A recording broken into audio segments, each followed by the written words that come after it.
Oh, hello there. Thanks for being with us here on First Take. Stephen A. Smith is gridlocked in that tri-state area traffic. What? Yes.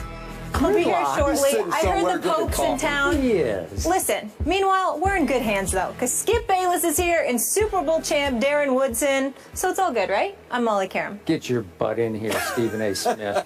Darren, it's so good to see you. How are you? I'm great. I'm great. You got Philadelphia and Dallas Cowboys Yes. this week. It's going to be a good game. And by the way, before we proceed, I want to congratulate you because you are going to be inducted into the Dallas Cowboys Ring of Honor on November 1 when Seattle visits Jerry World. Congratulations. I appreciate it. Yes, congratulations. Thank you. From the real deserved. Cowboys fan here at this desk. Yeah, right.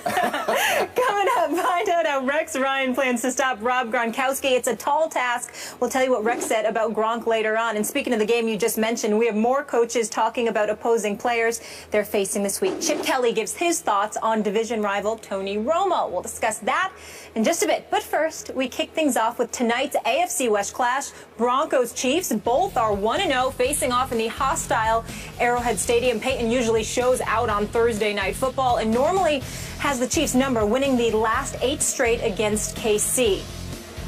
Broncos Chiefs, Darren, who gets the W?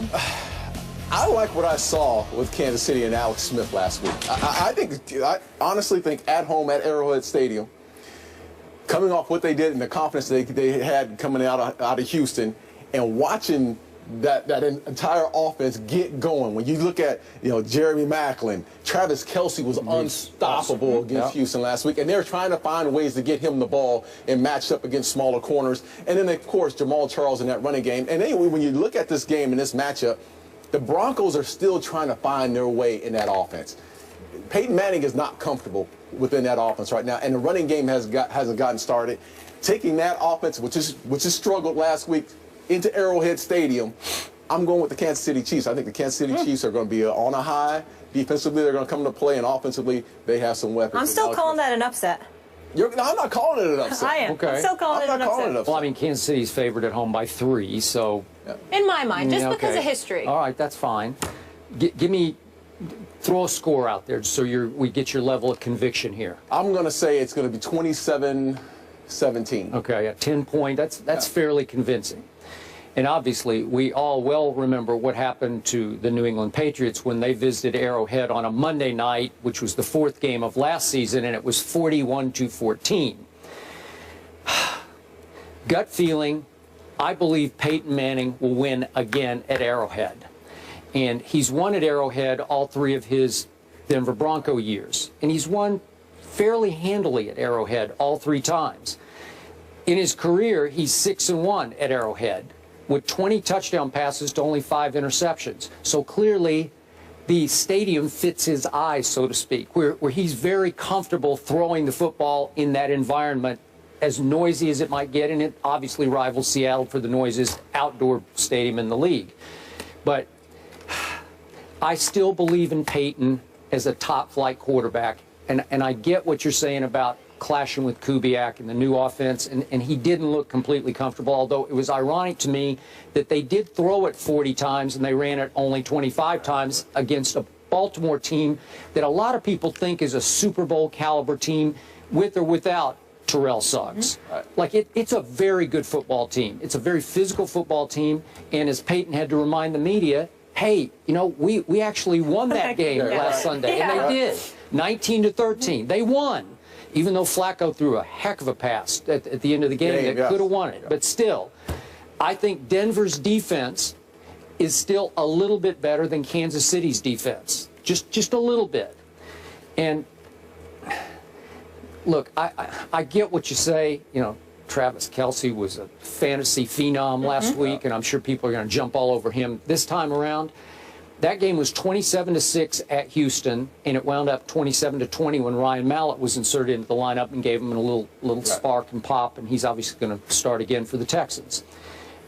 I'm going to say what I said yesterday.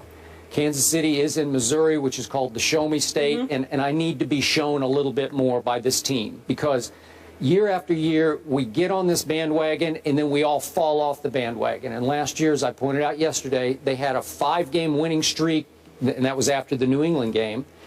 And then everybody said, boy, here come the Chiefs, and there went the Chiefs. And they lost 3 in a row, starting with the game at Oakland. Remember this? And they just tumbled right out of the play. They were not a playoff team last year. Are you sure? Now, to your opening point, which was Mark Schlereth's point on our show yesterday, and he opened my eyes and gave me pause. Because remember, Mark helped coach the Broncos a little bit during training camp. As kind of just a volunteer advisor, helped coach the offensive line. So I'd say he's pretty connected, right? He probably knows what he's talking about. And he was strong on this show yesterday that there is a clashing of philosophies here, and that Peyton is not happy and not comfortable. Okay, well, that dilutes my conviction about this game. Because if you're right about that, if Peyton is close to being miserable, as he at 39, who knows if this is last year as he approaches age 40, but it could be. But is he mentally being defeated? Does he feel so handicapped by the new way, the new system? Is the ability to audible at the line of scrimmage slowly being taken out of his hands?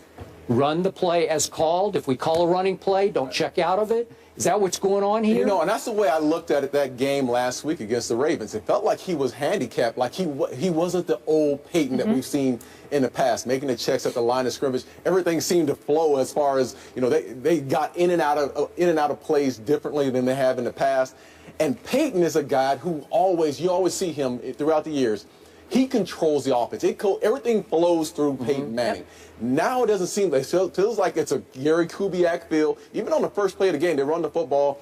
He actually comes out like in a waggle formation, like he's rolling out. Peyton never rolled out that way. That just wasn't him. So this team is going to change. I think in the end, Kubiak's going to win out. I honestly feel like Kubiak's going to win out because he is the longevity. He is the future of this organization. Okay, hey, we may be talking about this maybe his last year. Do you think that's the right choice, though, for Kubiak to win out?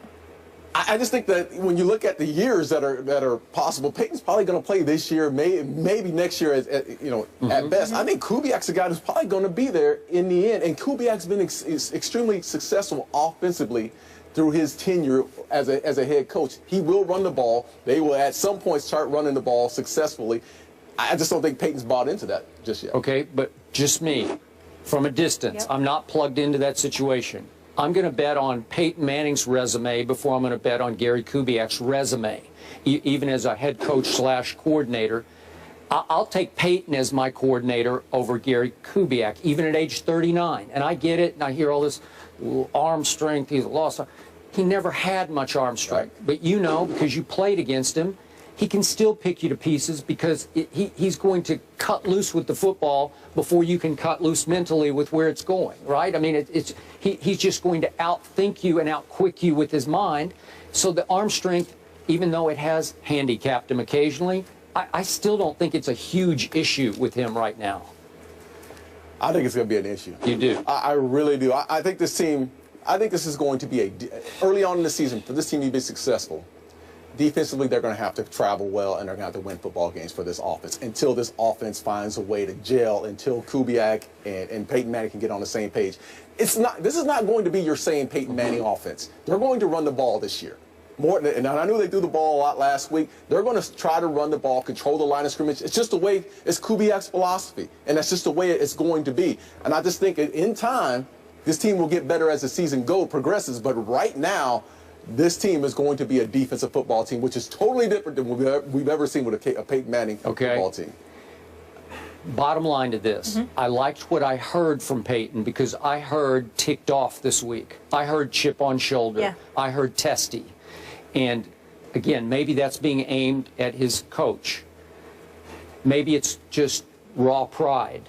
But I think however great Peyton can be in his new offense, I think you're going to see it tonight because I think he's on a little quiet mission here to show you I ain't dead yet, even in this offense. And I'm going to remind everybody, just when I thought the Chiefs are virtually invincible in night games at that crazy asylum that can be Arrowhead, I forgot that last year Peyton won on a Sunday night at Arrowhead, 29-16. Again, he had a Julius Thomas and Wes Welker, so he doesn't have quite the firepower of weaponry that he had last year. But I'm still going to bet on him tonight. You know, I think we're underestimating, and trust me, I've heard it all week about this matchup. I think we're underestimating what Andy Reid has built in Kansas City. I honestly do. And I know they struggled last year. I know they struggled last year, but I think this year bringing in Jeremy Maclin really opens things up for them. Jamal Charles is a guy that they're running a screen game like they've never run it before. I like the feel and the confidence that we're seeing on the offensive side of the ball. Now, this team has always been, you know, in the last couple of years, Houston on the outside, Tom Ali on the other side, and rushing the passer, they get after you defensively. This offense is a little different than what they've been in the past. Okay. Well, you got it fairly convincing. I'm going to go 2017 upset on my part. According to Molly. Yeah. All right, advantage Broncos, advantage Chiefs. And I know you mentioned they brought in Jeremy Maclin. Still, the last true wide receiver to score a touchdown was 2013. Dwayne Bowe is not there. Craziness.